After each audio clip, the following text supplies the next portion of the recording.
San Jose, Costa Rica, made it. Landed here today. It's technically my second time. The first time, a couple years ago, it's more of a curated experience. This time, I have a couple days to experience it fully for myself, on my own. And then we're going to a retreat after the fact, which I'm excited about as well. And there's some cool buildings here. You know, a lot has been happening, and it just feels like it's happening so fast when I least suspect it. You know, a good friend of mine, he just gave me the idea in the news and the preference that, you know, he is going to potentially change up our living situation. You know, he wants to explore and move out into a place that would be more conducive for his long-term goals, and love him to death, and I obviously want what's best for him, and obviously for my own goals as well. And you know, just hear it so fast when I feel like we haven't had a lot of time. It feels like it's kind of unexpected, but in reality, that is the nature of life. Life just hits you fast when you don't expect it at all. And it's just another reminder to seize the moment and just like not just take everything for granted.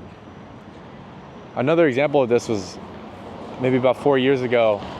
I flew into New York for Halloween, and there was this dope party that was gonna happen there, but I caught wind that my grandpa was hospitalized and I had to fly all the way back to Korea. And in that moment, all the things that I thought I was going to do, the people that I was going to catch up with, all got thrown out the window. And I started seeing this more and more again, which is there are big things that happen in life, and they often happen when we least suspect it, and so we have to be prepared. As opposed to just being an ostrich with our head like in the ground. And have our plans, but also prepare for changes and be at peace with them as they come. And it makes me like look back on all the things that, man, I wish I had taken on. You know, the idea of potentially leaving Puerto Rico, for example, makes me think of, oh man, all those days that I could have just learned a little bit of Spanish. And if I had done that just consistently, little by little, at this point, I'd be so fluent, it'd be insane. It'd just be like night and day different. But I couldn't carve out 10, 20 minutes, 30 minutes in a given day to learn the local language, you know? Or if I just stayed a little bit more consistent, or if I just planned my life a little bit better or more intentionally. But on the flip side, there have been many opportunities that presented themselves that on a whim, I'd said yes to. And those things have unlocked amazing life experiences that have changed the trajectory of life altogether. So life happens fast to you, but you can also take advantage of the opportunities that unveil themselves as they come. And I think those are some of the best decisions. And a lot of times, I think most people, just from a place of practicality, resist. Because it's not comfortable to uproot. You think you have momentum, you have these plans, and you have this idea of how you're gonna be living life, or it's gonna cost a certain amount and you're gonna have to take a step back. But these have had some of the greatest payoffs in my life. And perhaps I'm a little biased because I am a knowledge seeker. And to see things through and to discover the unknowns of unknowns and to venture into new terrain, for me, I give so much of a premium to. And I know not everybody's built that way. But that gives me so much value just to even scratch the itch of curiosity, and then knowing what I know, even if it didn't pan out the way that I thought, now I am still like more well-versed of how the world actually is versus wondering. And then I'm able to pass that on and share that with other people and saving them those trips, or making these trips or ideas a safer bet for them to take on. Now I know there are different people who are like a little bit higher up on the, you know, risk-averse spectrum and want more certainty, and other people to go through things first, have other guinea pigs go through things first. And then they're the late adopters. They're the people who are on like the fucking far, far, far end. And those are some of the most risk-averse people.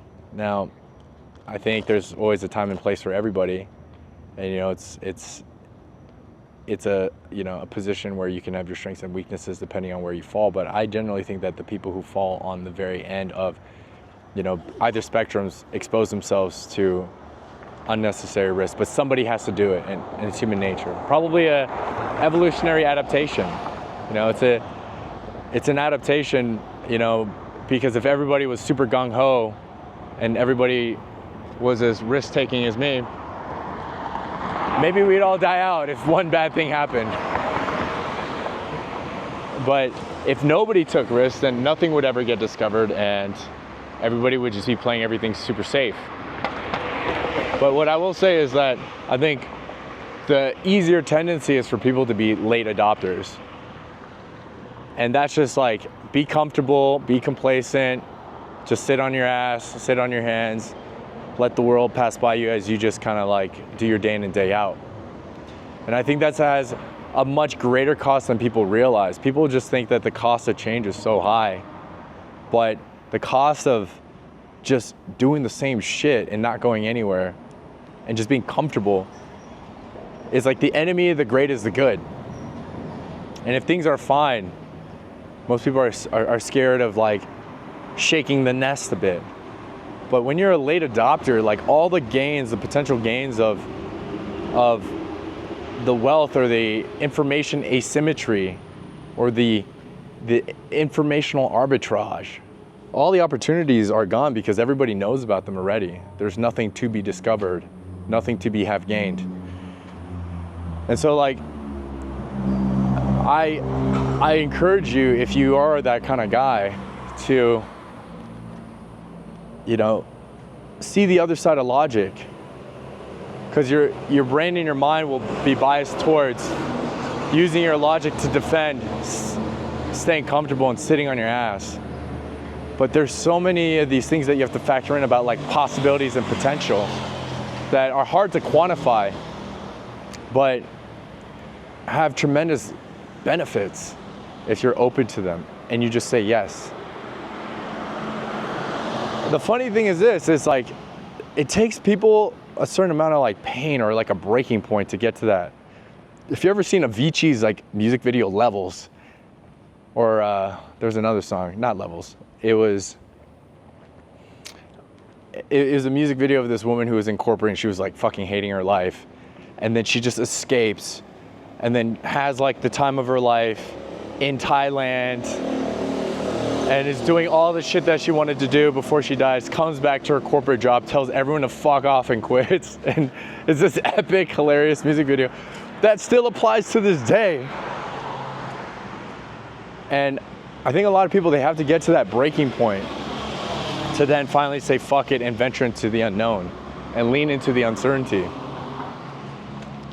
And like realize that what they're doing isn't getting them closer to where they want to be. And that's actually how we ended up here. There's a retreat in Costa Rica. Definitely didn't feel like a convenient time. Definitely feel like right now is not the time logistically, financially, even just like being focused on business, but the people coming together from all corners of the world that our buddy Mike put together are some next level folks. And it's a rare occasion where people are congregated in such a way of, you know, such caliber and heart that it's like exponential benefit just being able to connect in this way and to give ourselves the time and space to explore and to be one with one another in such a manner. So it's like such a gift. To curate that on your own would take months of preparation, tons of funds, which basically Mike did on our behalf, and we just paid the ticket price to make it happen. Cool little hospital over here, or building, I don't know if it's a hospital. And every time I went to like one of these things, there's always at least one, if not a handful of friendships or relationships that have lasted years, and I've grown together with them, and it's just like elevated my way of thinking and how I operate in this world. And imagine just like stacking these like one after another. Like even one of my buddies who I met at like an immersion program in New York back in 2015. I invited him to come to Cuba this past year, 2024, almost a decade later. And he's been a boy of mine that I travel with. We went to Amsterdam, we escaped COVID together in Ukraine. He's crushing it. Finally seeing him blossom. Man, like, that's so dope because, you know, took on and invested in our own personal growth. And he's taken that approach with his business skills in copywriting, and he's just accelerated the path for himself in that way too. And so now it's like constantly being surrounded by people who are investing in themselves as the norm. And the interesting thing is, like, you know, I invited a couple select few people, let them know about this retreat. And there are of course people who either rightfully can't do it, there are people who are going to justify, and there are people who are just completely oblivious to the impact and the invitation. And I remember there was a girl who even said, oh, I couldn't waste money on a retreat like this. I'm like, waste? That's a very interesting language choice, when many others who are kind of at the same frequency completely understand that it's an investment in yourself. And then meanwhile, there was another girl who I met in a fucking sauna in LA who I've just put on her radar, and she had to handle a lot of different logistics and different people and this and that. And on the very last minute, she's like, I'm going, saying yes to the magic, yes to the invitation. And it's gonna be crazy. And that's such an amazing essence. I know, you know, there's a time and place to just monk mode and say no and just be in the season of that. And there are times where you just got to put your head down and grind and whatnot. But I think more often than not, I don't think people say yes enough and just like open themselves up to the possibilities. Because even coming here took almost like a domino effect or an avalanches of yeses. Went to Antarctica, met some dope people. One of them invites me to a retreat in Cuba. Went to Cuba, meet this dude. This dude now invites me to his retreat in Costa Rica. And it's just been like going down this rabbit hole that has just opened my eyes in such impactful ways that I know are going to be even returning higher levels of understanding and awareness in meaningful ways. And how I just navigate life, it's like changing the trajectory significantly by micro degrees now, but just by a world of a difference in the future later on. So the overall message of this is, if you tend to be one of these like hyper-logical people who plays it safe and justifies money at the top of pecking orders, question why. Is it a scarcity thing? Is it like a scared thing? Is it a certainty thing? Are you letting these things rule out the exact types of experiences that you're actually looking for, or the answers that you seek, or the life that you're wanting to live? And if so, just remember, life happens at you so fast. Life comes at you so fast. I didn't know when Bitcoin was gonna take a shit for years, and then like that'll set everything back, right? Timing the market is fucking crazy. I didn't know when I got to New York, my grandpa was hospitalized and I had to bounce out, and everything that I thought I was gonna do there, I wasn't able to do. I didn't know that potentially now my stint in Puerto Rico could be coming to an end, and all the things that I wish I squeezed even more juice out of. I'm like looking back, and I don't want any feelings of regret whatsoever. So it's just that constant reminder, just live super present in the moment. And once we're really truly present, can we actually assess what's happening and whether to pick the fruit off the tree or not, or just at least appreciate it for what it is, versus just like autopilot, on the go, mechanical, fucking not really living life. So live life. That's why I love this whole pastime of approaching, because those moments are microcosms of how we live life. When you see somebody that you want to talk to, do you let the fears flutter through your mind and let that overtake what's happening and the possibility in that moment? Or do you just seize and take advantage because you can? Whether you're scared or not, you do it. Or whether you transcend that and now you see it and you want to and you just do it. How we do one thing, it really is how we do everything. And I do think because I did that so much, it's been stretching that part of my brain to such an extreme. I've been able to live for years with so much uncertainty. But that's what allowed all this magic to happen and see the things that I never thought I'd ever see that most people don't. And now I've like curated these references that maybe they're a great group of people or a handful of people that might have similar ones, but rarely all together in one person. And so in its own weird way, I've created my own uniqueness by like following this. And I think that's what a lot of us are after too. Not even necessarily in an ego way, but just like, who am I? And why am I here? What makes me different from this other person besides the way that we look?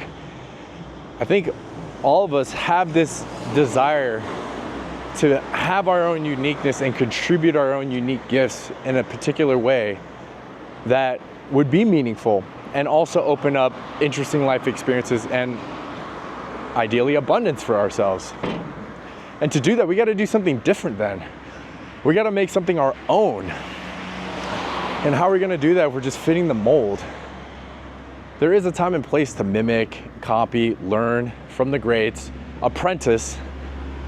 And then once we do that, then we can actually take that entire arsenal of tools under our belt and then remix it with some other references and make it our own. And that's how we get creative. But I think it all starts with being able to see our own tendencies. And unless you're doing things that are emotionally exhilarating on a day-to-day basis, approaching people is one of the most potent ways to put yourself in that place and see with very real evidence in your mind that you can't hide from, and see very clearly how your mind actually works and what is going on. And every time you do it is an opportunity to make your mind your own bitch and not the other way around. And just remember that. And every time you do it, it really does put down a brick in the position of building the home where you want it. Right? Each time you do it is a vote of the kind of character and person that you want to be. And it all adds up. Nothing goes to waste. So, anytime that you feel doubtful or nervous or scared, find ways to get leverage on yourself. Find ways to press your own buttons. Audit the exact thoughts that are in your mind and come up with rebuttals like you're a lawyer. Otherwise, you're defending the views and beliefs that are holding you back. And why would you want to do that? And if anything, remember this as well, that you have an opportunity to make your mind your own bitch and not the other way around. And if you don't, you're becoming the bitch to your own mind, which you don't want to do. And you don't want your mind to completely rule over you and control you and basically make you a derping vegetable. So, on that note, do what you got to do. Take steps forward. Be the man that you want to be. I'm proud of you. Until next time, peace. By the way, that's Drake. Hey, it's Champagne Papi. I don't know who all these other people are. Not like us, not like us. All right, Costa Rica, day 1. or half day one. We just arrived, coming to an end.